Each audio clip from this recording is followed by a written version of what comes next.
El señor Esteban Lafuente, bienvenido. Hola Vivi, ¿cómo estás? ¿Bien? ¿Todo bien? Muy bien. Muy Siempre tranquilo. nos vemos por Zoom. Hoy nos viniste a visitar. Me dijiste la última vez, bueno, te cuando comprometí, te comprometí, así que hasta lo comprometemos al aire. Como todos los invitados no nos pueden decir que no y terminan viniendo. Bueno, tanto para hablar. Tema inflación. ¿Por dónde empezamos? Sí. Me parece que, mira, vamos a poner en pantalla y a escuchar, si te parece, las declaraciones de Mansur, porque habló Mansur de la inflación. Bueno. Otro más, ¿no? Porque no es el primero. Hablan uno de los todos, por ahí no pero tan, hace poco. Claro, pero no es uno de los quizás de los indicados para manejar el tema de inflación, no. pero bueno. Vamos a escucharlo y ahí ampliamos, mirá.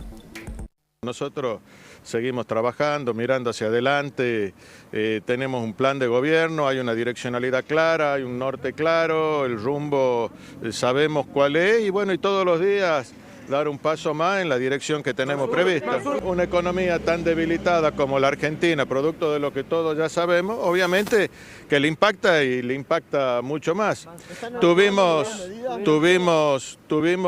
un pico muy importante de 6,7, que ustedes lo saben, luego descendió a 6 y esperamos que el mes en curso siga bajando.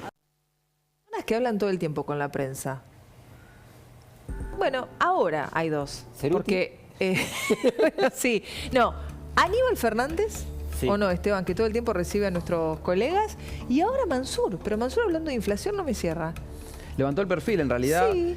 También con la misma línea que por ahí muchas veces escuchamos al presidente o al ministro de, bueno, sí, recibimos una economía muy debilitada, estamos mejor, Culfas también enfatiza ese mensaje. Lo cierto es que más allá de comentar, tuvimos un pico inflacionario en marzo, más allá de las buenas intenciones o el deseo de sí, esperamos que baje, los números terminan siendo muy complejos para la economía. Malísimo. De hecho, para este mes se espera un 5% de inflación, donde el dato es que si bien en marzo estuvo este pico del 6,7 y muchos lo asocian, y el gobierno también, a el impacto de la suba en alimentos por la guerra en la invasión de Rusia en Ucrania, que tuvo un efecto que todos conocemos, en los meses siguientes se mantienen niveles muy altos y no hay un disparador, un evento concreto que se pueda asociar a si fue por este rubro en puntual, sino que cuando uno mira los números del INDEC y de las consultoras que van midiendo la inflación, todos los meses hay subas equilibradas, tal vez en algunos más que en otros, pero las subas son generales en todos los rubros y eso está marcando que la dinámica inflacionaria encontró un nuevo piso, nuevos valores y no hay anuncios concretos o medidas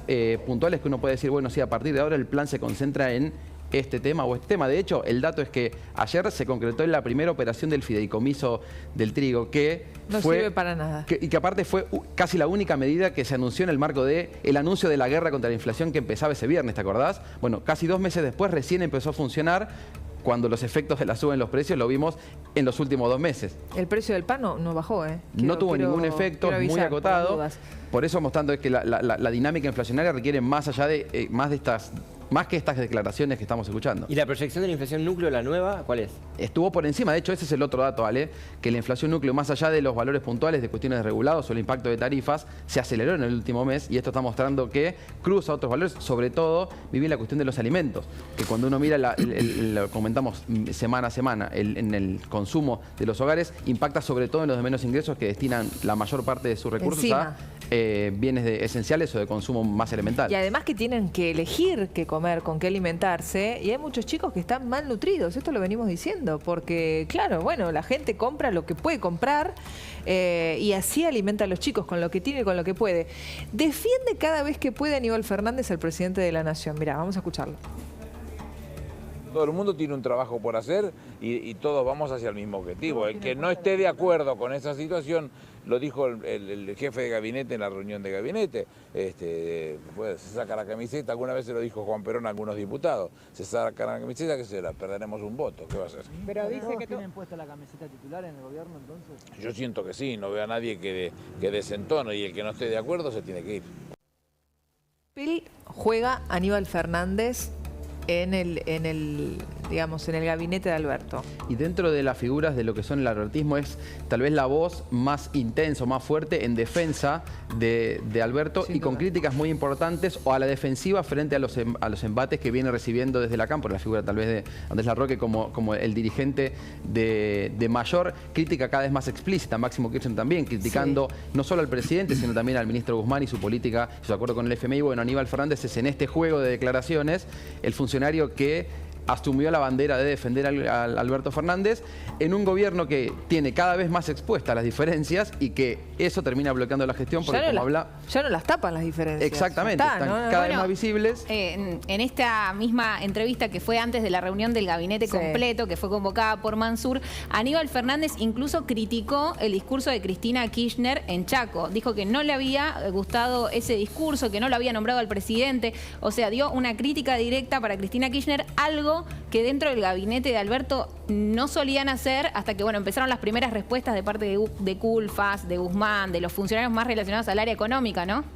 Además, el otro dato es que en ese contexto de diferencias termina habiendo cada vez cuestiones más explícitas en cuanto a criticar algunas medidas, por ejemplo, el aumento de las tarifas, que desde el sector más cristinista plantean directamente como que esto va a ser negativo, contraproducente incluso para las metas acordadas, porque dicen con más aumento va a haber más inflación, menos crecimiento y menos capacidad de consumo, entonces termina siendo una situación que directamente paraliza la gestión y la toma de decisiones. En el medio, todos nosotros. Se pelean, ¿no? De un lado, del otro, dentro del propio núcleo del gobierno. Otros ministros. Sale, por ejemplo, Sergio Berni a criticar duramente la gestión de Alberto Fernández. Dijo Berni, entre otras cosas, lo vamos a escuchar, que lo que dijo y lo que hace el gobierno es una locura. Está generando un daño irreparable. Mirá. ¿Te defraudó Alberto Fernández? Absolutamente, pero en realidad no me defraudó. No. Si tengo que ser sincero, no, jamás me defraudó.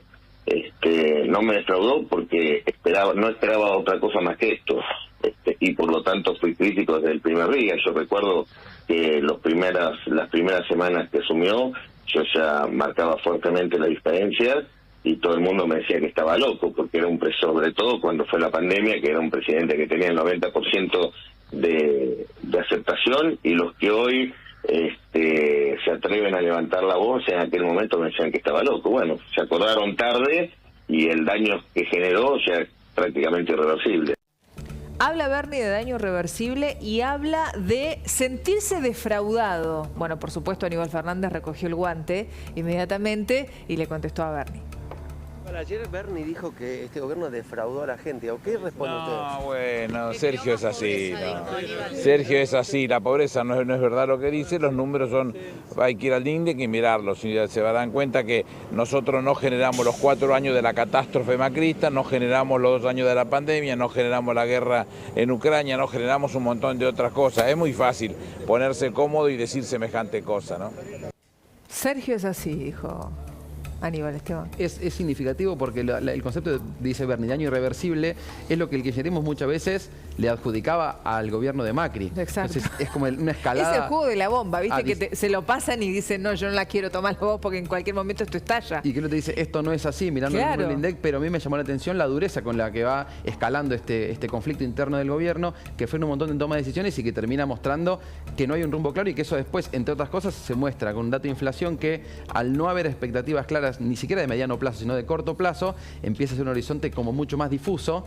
Y bueno, después si querés sumamos otras cuestiones más macro, pero la cuestión política y la indefinición de cuál es el rumbo es un factor muy importante en esta aceleración. Se queda Esteban Lafuente, ¿verdad?